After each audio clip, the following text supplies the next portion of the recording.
20 तक बहुत अच्छे से, जैसे हमको पहाड़ा याद होता है, टेबल याद होता है ना, वैसे एकदम 20 तक तुमको बहुत अच्छे से वर्ग और वर्गमूल याद कर लेना है। ठीक है, वो हमारे बहुत काम का होता है, तो 20 तक याद कर लेना। अभी यहाँ पे ध्यान दो, 3 का वर्ग कितना होता है, 9 होता है, 4 का वर्ग कितना होता है, 16 होता है। इस तरह से हमको 20 तक याद करना है। ठीक है, तो ये सारा हमारा कहलाता है, ये वर्ग है। ठीक है, अब थोड़ा सा दूसरे वाले चीज को समझते हैं, वर्गमूल क्या होता है। तो यही चीज देता है हमको, वर्गमूल में क्या है, जैसे 1 लिखा है ना, तो हमको इसका ये वाला चीज हमको बताना पड़ता है, लेकिन लिखने का तरीका थोड़ा सा चेंज हो जाता है। जब हमसे वर्ग पूछा जाता है तो हमेशा हम डायरेक्ट आंसर ऐसे निकाल के लिखते हैं, लेकिन जब हमसे वर्गमूल पूछा जाता है तो ऐसे नहीं पूछा जाएगा, रूट बना के पूछता है। इसको बोलते हैं, हम क्या बोलते हैं, रूट बोलते हैं। क्या बोलते हैं, रूट बोलते हैं। अब रूट में जो नंबर लिखा होता है उसका हम यहाँ पे बना के लिखते हैं। तो ये बताओ, 1 को हम आराम से रूट के अंदर लिख सकते हैं, 1 गुणे 1 लिखेंगे तभी भी तो 1 आएगा आंसर ना। अब जैसे ही रूट के अंदर, इसको बोलते हैं रूट, और इसके अंदर कोई भी नंबर आपस में 2 बार गुणा होता है, मतलब उसका यदि जोड़ा बन जा रहा है, जैसे 1 का यहाँ पे 2 बार जोड़ा बन रहा है, ध्यान देना, 1 का यहाँ पे 2 बार जोड़ा बन रहा है, तो इसलिए जिस नंबर का जोड़ा बनता है वो जोड़ा नंबर बाहर निकल जाता है रूट से, ये रूट से बाहर निकल जाएगा, इसलिए वहां पे आंसर 1 डायरेक्ट हो जाता है। ठीक है, मान लो दूसरा नंबर पे देखते हैं, मान लो रूट दिया हो के यहाँ पे 36 लिखा हो, तो इस चीज को कोई ऐसा नंबर बताओ सोच के जिसका उसी नंबर में गुणा करे तो 36 हमको मालूम हो जाए या आ जाए, सोच के बताओ। चलो, इसका होता है तुम्हारा 6 × 6। देखो, ये भी 6 लिखा हूं और ये भी 6 लिखा हूं, दोनों 6 है, तो इसको हम एक पेयर बना सकते हैं, क्योंकि 2 बार 6 का गुणा कर रहे हैं। कोई भी नंबर, एक ही नंबर 2 बार रिपीट होता है तो उसको हम एक पेयर बना सकते हैं। तो यहाँ पे 6 का पेयर बन जा रहा है, इसलिए ये 6 रूट से बाहर आ जाएगा और डायरेक्ट इसका आंसर क्या हो जाता है, 6 हो जाता है। ठीक है, अब ये चीज तो मैं छोटे नंबर का बता रहा हूं, लेकिन जब बड़े नंबर पे करते हैं तो इसका 2 तरीका होता है। क्या क्या दोनों तरीका होता है, वो दोनों तरीका मैं अब डायरेक्ट बता रहा हूं। यहां तक तो क्लियर है, यहां तक मैं सिंपली बस बताया हूं कि वर्ग क्या होता है और वर्गमूल क्या होता है, बस ये दोनों चीज मैं बताया हूं। अब मैं वर्गमूल निकालने का तरीका बताऊंगा, क्योंकि वर्ग तो आसानी से किसी भी नंबर का निकाला जा सकता है। देखो कैसे, मान लो इस चीज को मैं मिटाता हूं, कोई भी नंबर बताओ, खैर तुम अभी बता तो सकते नहीं हो, ऑफलाइन वीडियो बना रहा हूं ये, तो मान लो मेरे मन में आया कि भाई चलो 15 का हमको निकालना है वर्ग, तो कोई भी नंबर का वर्ग निकालना आता है। तो देखो, इस चीज को मानते हैं आधार, इस चीज को क्या मानते हैं, आधार मानते हैं, और इस चीज को मानते हैं हम क्या मानते हैं, इसको मानते हैं वर्ग, इसको हम वर्ग लिख रहे हैं। इस चीज को आधार मानते हैं और इस चीज को वर्ग हम कहते हैं। जितना वर्ग लिखा होता है उतना टाइम्स आधार को आपस में गुणा करते हैं। यहां पे यदि वर्ग 2 लिखा है तो इसका मतलब आधार 15 है, तो 15 को 2 बार गुणा करेंगे, 15 का गुणा करोगे तो तुम्हारा 225 आएगा। अच्छा, यही चीज मान लो ये पहला क्वेश्चन हो गया, यही चीज यदि क्वेश्चन हमारा ऐसे देता कि नहीं 7 पे पावर 3 लगा है, मतलब 7 पे क्या लगा है, क्यूब लगा है, वर्ग नहीं लगा है इस बार क्या लग गया, ये घन बोलते हैं इसको, हिंदी में घन बोला जाता है। 7 पे घन है, तब क्या करोगे, आधार तो 7 है, ये तो क्लियर है, तो 7 का ही गुणा होगा, लेकिन पावर कितना लगा है, इस पे घन लगा है, जितना पावर लगा रहता है उतना टाइम्स मल्टीप्लाई होता है, आधार को उतना टाइम्स मल्टीप्लाई करते हैं। तो 7 को इस बार कितना बार गुणा करेंगे, 3 बार गुणा करेंगे, आ जाएगा आंसर कितना, 343, यही आएगा ना आंसर, 343। देखा जाए 7 7 49, सॉरी 7 7 49 और 7 7 फिर हो जाएगा 7 9 63, 3 हो गया 6, तो फिर 7 चौके 28 और 28 6 34, सही है, हाँ इतना ही आएगा। क्लियर हो गया यहाँ तक। लेकिन हमको सीखना है वर्गमूल निकालना सीखना है। वर्ग निकालना बहुत आसान होता है, किसी भी नंबर का तुमसे पूछे, 15 का पूछ रहा है, 21 का पूछे, 25 का पूछे, 30 का पूछे, उसी नंबर को 2 बार आपस में मल्टीप्लाई करा देना, तुम्हारा आंसर जो आएगा वो वर्ग कहलाएगा। तो तो वर्ग निकालना थोड़ा आसान होता है। हम डायरेक्ट आते हैं वर्गमूल पे। वर्गमूल में क्या कहता है, वर्गमूल निकालने का तरीका दो होता है, ध्यान देना। वर्गमूल निकालने का तरीका क्या होता है, दो होता है। एक तरीका होता है जिसको हम बोलते हैं गुणनखंड विधि द्वारा। क्या बोलते हैं, गुणनखंड विधि के द्वारा, पहला तरीका। और जो दूसरा तरीका होता है वो बोला जाता है भाग विधि द्वारा। किस विधि के द्वारा, भाग विधि के द्वारा। इंग्लिश में इसी चीज को बोलते हैं फैक्टराइजेशन मेथड और इसको बोलते हैं डिवीजन मेथड। हम तुमको हिंदी में बता रहे हैं क्योंकि तुम हिंदी पढ़ते हो ना, इसलिए मैं तुमको हर चीज हिंदी में बोल के बता रहा हूँ। गुणनखंड विधि द्वारा, भाग विधि द्वारा कोई नंबर हम निकाल के सीखते हैं। जैसे मान लो क्वेश्चन को एक ही नंबर रखते हैं, जैसे मान लो हम कह दे कि चलो हमको बताना है इसमें 64 का बताना है, 64 का हमको निकालना है। दोनों तरीका से निकाल के देखेंगे। पहले छोटा नंबर कोई निकाल के देखते हैं, ठीक है। गुणनखंड विधि के द्वारा कैसे होता है, जब एलसीएम जैसे लसा वसा तुम निकालते होगे तो लसा में क्या है कि एक सीधा लाइन खींचते हो ना, ऐसे लसा वाला लाइन बना लेना और जो क्वेश्चन में अंदर लिखा है 64 उसको यहाँ पे लिख देना है।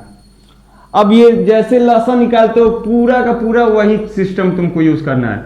2 से दोगे भाग 64 में तो 2 3 6, 2 दूनी 4, फिर 2 से दोगे तो 16 बार में जाएगा, 2 से दोगे तो 8 बार में जाएगा, 2 से दोगे तो 4 बार में जाएगा, 2 से दोगे फिर 2 बार में जाएगा और 2 से दोगे तो 1 बार में। ये पूरा कंप्लीट खत्म हो गया। अब इसी चीज को क्या करते हैं, जो ये साइड में जो गुणा लिखा है इसको उतार लेते हैं। कितना बार 2 यूज हो रहा है, 1 2 3 4 5 6 बार 2, तो 6 बार 2 लिख लेते हैं। 3 बार 2 हो गया, 4 बार 2 हो गया, 5 बार 2 हो गया, 6 बार 2 हो गया। 6 बार 2 लिख लिए और कितना आ रहा है, ये आ रहा है 64, तुम्हारा 64 आ रहा है। अब इसमें हमको रूट के अंदर का ये निकाल रहा है, लसा तो निकाल नहीं रहा है, तो लसा का इतना चीज हम यहाँ पे कॉपी करते हैं, मतलब लसा के जैसा ही यहाँ तक कर लेते हैं। उसके बाद थोड़ा सा चेंजिंग होता है। क्या होता है चेंजिंग, ध्यान देना। जो नंबर जैसे 2 का 2 में गुणा हो रहा है, सेम नंबर है दोनों, तो इन दोनों को हम एक पेयर मान लेते हैं। इन दोनों 2 को मानते हैं कि केवल एक ही 2 है, जोड़ा बना के लिखना स्टार्ट करते हैं। जहां 2 बार 2 गुणा हो रहा है वहां पे एक ही बार 2 हम मानेंगे। इसी तरह यहाँ पे ये 2 बार गुणा हो रहा है तो इसको भी एक ही 2 मान लेंगे। यहाँ पे भी 2 बार गुणा हो रहा है तो इसको भी एक ही 2 मान लेंगे और इस वाले नंबर को गुणा करके देखेंगे आंसर कितना आता है। 2 दूनी 4 और 4 दूनी 8, आ गया कितना आंसर, 8। मतलब यही हमारा आंसर निकल जाता है इस तरह से कि 64 का आंसर कितना आ गया, तो 64 का आंसर आ गया 8। ये तो हम गुणनखंड विधि के द्वारा कर रहे हैं, ठीक है। अब भाग विधि द्वारा करके देखते हैं।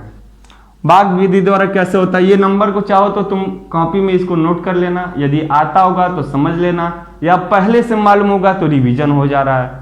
अब आते हैं थोड़ा सा भाग विधि द्वारा।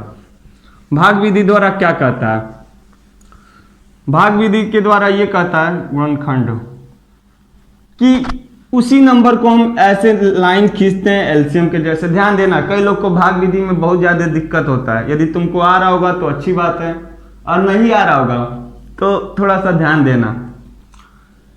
उसी नंबर को 64 को सबसे पहले तो यहां पे लिखते हैं 64, ठीक है। 64 लिखने के बाद करते क्या है, ऊपर की तरफ ये लाइन खींचते हैं। जैसे नहीं हम लोग भाग के लिए बनाते हैं, इस टाइप से बनाते हैं कि 64 लिखते हैं और इस टाइप से बनाते हैं, सेम वही चीज है, लेकिन थोड़ा सा हम स्ट्रेट लाइन, सीधा लाइन करके दिखाते हैं। अब यहाँ पे ध्यान देना, यहाँ पे तुमको ना भाग में जब ऐसे तुम भाग देते हो 64 में, मान लो कोई नंबर से भाग देना होता है तो ये भी नंबर तुमको बताया जाता है कि यहाँ पे क्या नंबर है। मान लो कभी कोई कहता है 3 से भाग दो, कभी कोई क्वेश्चन में पूछ सकता है 4 से भाग दो, लेकिन यहाँ पे तुमको नंबर नहीं बताया जाता है। यहाँ पे तुमको खुद से सोचना पड़ता है कि यहाँ पे हम क्या नंबर से भाग दे, और वो कैसे होता है, क्या हमको सोच के नंबर लिखना पड़ता है, उस पर ध्यान देना। देखो यहाँ पे एक ऐसा नंबर तुमको रखना पड़ता है ना, ऐसे नंबर से इसमें भाग देना पड़ता है जिस नंबर का वर्ग निकालो ना, वर्ग अभी जो पहले शुरू में बताएं, यदि इस नंबर का वर्ग करो तो इतना आ जाए या इससे कम आए, ठीक है। तो कोई नंबर ऐसा यहाँ पे सोच के बताओ जिसका वर्ग यदि हम देखें तो इतना आए या इससे कम आए। जैसे 1 का वर्ग 1 हुआ, 2 का वर्ग 4 हुआ, 3 का वर्ग 9 हुआ, 4 का वर्ग 16 हुआ, 5 का 25, 6 का 36, 7 का 49, 8 का 64। तो मतलब 8 के वर्ग में ये आ जा रहा है, तो हम यहाँ पे लिखेंगे 8 और इस चीज को 3 बार रिपीट करते हैं। ध्यान देना, इस चीज को 3 बार रिपीट करते हैं। एक बार ऊपर में लिखते हैं 8 और एक बार इसी के नीचे 8 लिखते हैं, जोड़ते हैं। और कितना आ रहा था, 8 का वर्ग कितना होता है, 64 होता है। 64 इसके नीचे लिख दिए, घटाएंगे कुछ नहीं मिलेगा, मतलब आंसर हमारा वापस आ गया 8। देखो आंसर आ गया 8। तो ये तो हो गया हमारा भाग विधि के द्वारा। अब आते हैं तुम्हारे क्वेश्चन पे। तुम्हारा वाला क्वेश्चन जो था वो क्या था, उस क्वेश्चन को थोड़ा देखते हैं। उस क्वेश्चन में ये था, उस क्वेश्चन में हमारा क्या था, हमारा क्वेश्चन शायद था 20 होल 51 अपान, ऐसा कुछ क्वेश्चन था, 20 होल 51 अपान 169, यही क्वेश्चन था। क्लियर है, क्वेश्चन तो यही है ना, शायद मुझे लग रहा है कि यही क्वेश्चन है, मोबाइल में है लेकिन अब हमको लग रहा है यही क्वेश्चन है। देखो ये फ्रैक्शन वाला नंबर है, ये क्या है, ये बट्टा वाला नंबर है। तो बट्टे वाले का फ्रैक्शन कैसे निकलता है, स्क्वायर या स्क्वायर रूट कैसे निकलता है।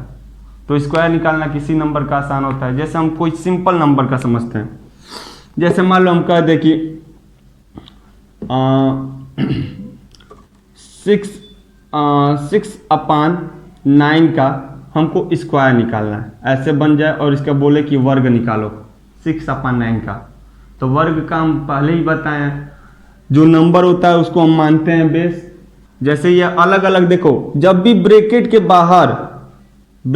बाहर यदि पावर लगा होता है तो उस पावर मतलब वर्ग जो लगा है, उस वर्ग को ब्रैकेट के अंदर ऊपर वाले नंबर पे भी मानते हैं और नीचे वाले नंबर पे भी मानते हैं।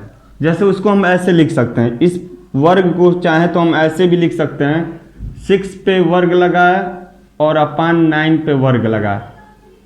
ये क्लियर है, क्योंकि ब्रैकेट के बाहर लग रहा है। अब ब्रैकेट के बाहर जो भी चीज लिखा रहता है वो अंदर हर एक संख्या पे उसको फॉलो किया जाता है, यूज किया जाता है। अब इसका कितना आएगा, 6 का 2 बार गुणा करो, क्योंकि बेस यहाँ पे 6 है और पावर कितना उस पर लगा है, 2 लगा है, वर्ग है। तो 6 को कितना बार गुणा करेंगे, 2 बार गुणा करेंगे। क्लियर है, ठीक। 9 पे भी वर्ग लगा है तो 9 को भी कितना बार गुणा करेंगे, 2 बार गुणा करेंगे। आंसर कितना आ जाएगा, 6 6 36 हो गया गुणा करने पे, और 9 9 का गुणा किए तो 81 हो गया। मतलब यही हमारा आंसर आ गया इस चीज का। ठीक है, इसी चीज को वापस हम करके देखेंगे, ये चीज लाएंगे। ठीक है, इसका हम वर्गमूल इस बार निकालेंगे। कैसे निकलता है वर्गमूल वो भी हम देखते हैं।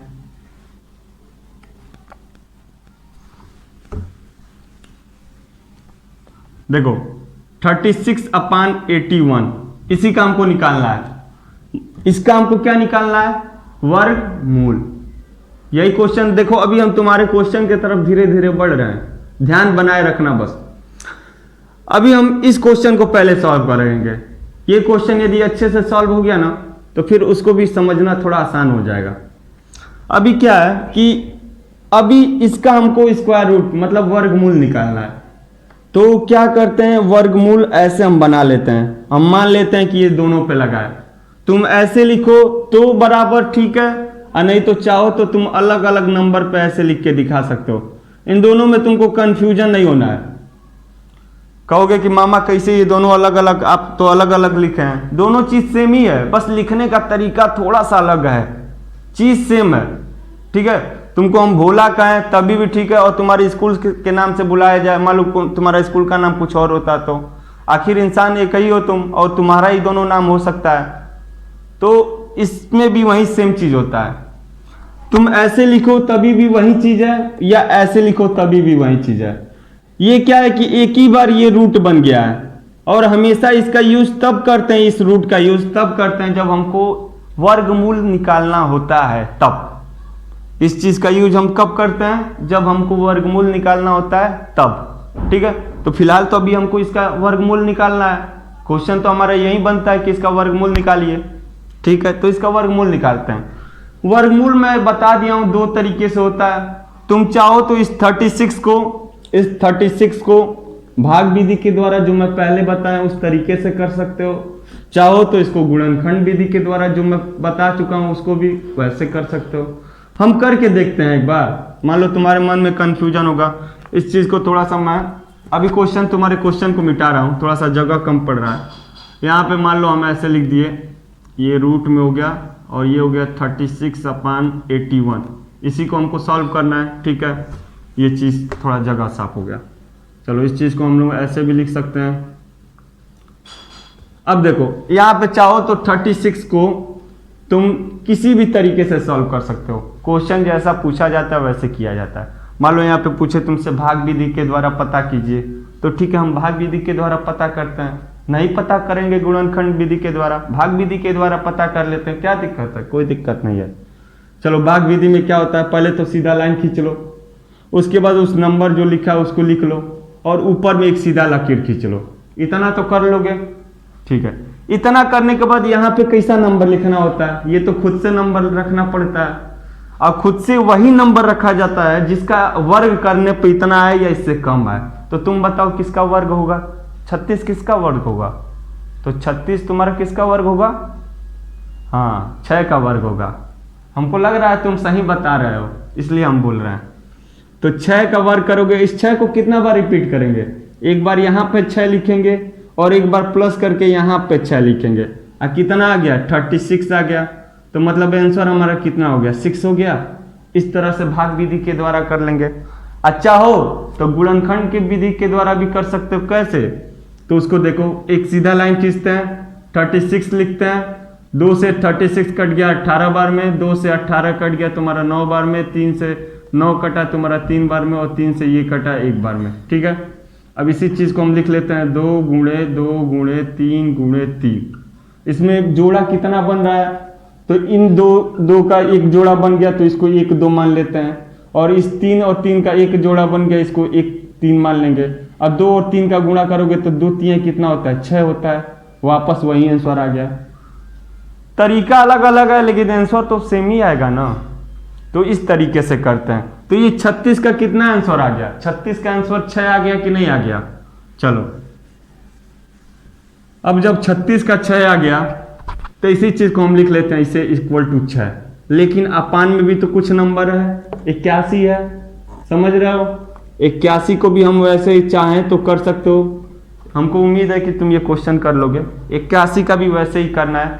भाग विधि द्वारा पूछे तो भाग विधि के द्वारा, गुणनखंड विधि के द्वारा पूछे तो गुणनखंड विधि द्वारा निकाल लेना। इसका आंसर तुम्हारा 9 आएगा, मतलब 6/9 वापस वो चीज आ गया आंसर। यहां तक क्लियर है? अब आते हैं तुम्हारे क्वेश्चन के तरफ। तुम्हारा क्वेश्चन क्या था? मिटा रहा हूं इसको, ठीक है। अब तुम्हारा क्वेश्चन ये था 21 होल 51/169, यही क्वेश्चन था।